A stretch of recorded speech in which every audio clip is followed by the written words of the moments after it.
Finally दोस्तों, अखिलेश कश्यप और कल्लू जी का नया वीडियो आप सभी के बीच रिलीज हुआ है। इसीलिए अखिलेश कश्यप और कल्लू जी लाइव इंस्टाग्राम पर आप लोग स्क्रीन में देख सकते हैं, बहुत ही शानदार खबर दिए हैं, जो कि बहुत ही धमाका आप सभी के बीच गाना रिलीज हुआ है। इसी गाने पर लाइव आकर अखिलेश कश्यप और कल्लू जी लाइव में क्या बोले, पूरा वीडियो देख सकते हैं। धन्यवाद, थैंक यू।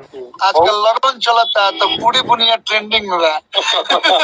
बढ़िया था, एक एक बात जोन बा हाँ। ये इतने चाहने वालों में कौन है जो मुझे फ्री फायर खेलने बता रहा है। फिर मतलब बहुत अच्छा बात है। आप उसमें डांस भी कर रहे हैं, पैसा भी लुटा रहे हैं, पूरी दुनिया भी खा रहे हैं, सब कुछ।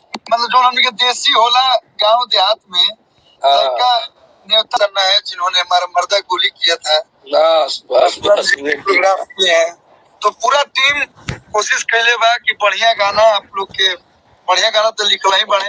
अखिलेश भैया, आर्या शर्मा जी म्यूजिक दिले बने, शिल्पी राज जी अपन खूबसूरत आवाज दिले भाई, लेकिन वीडियो भी कोशिश कैले बा आदमी के बढ़िया बनाओ और लोग के रिस्पांस भी अच्छा मिल रहा बा।